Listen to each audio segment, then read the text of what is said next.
Hi hello नमस्ते Marathi recipe कट्टा या YouTube चॅनलवर तुमचं मनापासून स्वागत। आज आपण पारंपरिक पद्धतीने गाजराचा हलवा कसा बनवायचा ते बघणार आहोत। इथे मी 1 किलो गाजर स्वच्छ धुवून घेतलेली आहेत। गाजराचं साल काढल्यानंतरच किसून घ्यायचं आहे, म्हणजे हलव्याला रंग छान येतो आणि सालांचा स्ट्रॉंग फ्लेवर निघून जातो।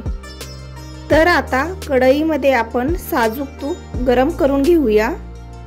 इथे मी 2 चमचे तूप घेतलेला आहे। सगळ्यात अगोदर आपण कढईमध्ये सुकामेवा घालून घेणार आहोत। तुमच्या आवडीप्रमाणे तुम्ही सुकामेवा घेऊ शकता, सुकामेवा नसेल तरीही काही हरकत नाही। आता हे छान तुपामध्ये परतून घ्यायचं।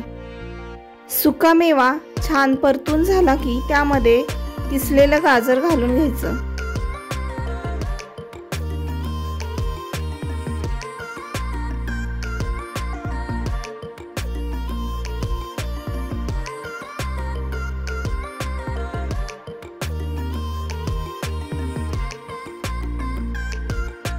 आता हे मिक्स करून घेऊया। साधारण 10 मिनिट गाजराचा किस झाकण न ठेवता तुपामध्येच परतून घ्यायचा आहे, त्यामुळे गाजराची चव खूपच छान लागते। इथे आपला किस छान परतून झालेला आहे। 1 किलो गाजरसाठी पाव लिटर दूध इथे मी ॲड करून घेणार आहे। आता ह्याला मिक्स करून घेऊया।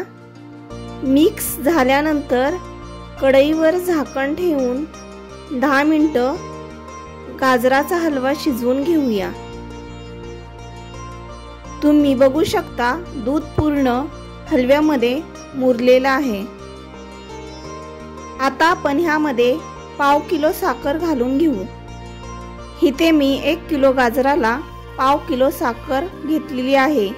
तुम्ही तुमच्या आवडीप्रमाणे कमी जास्तही करू शकता। त्याच सोबत वेलची साखर टाकून मी वाटलेली आहे। आता हे सर्व मिश्रण 10 मिनिटं परतून घ्यायचं आहे। हलवा मस्त शिजलेला आहे। रंगही बघू शकता किती छान आलाय। रवाळ आणि दाणेदार असा पारंपरिक पद्धतीने बनवलेला गाजराचा हलवा आपला तयार आहे। आजची रेसिपी आवडली असल्यास लाईक, शेअर, कमेंट आणि सबस्क्राइब करायला विसरू नका। धन्यवाद।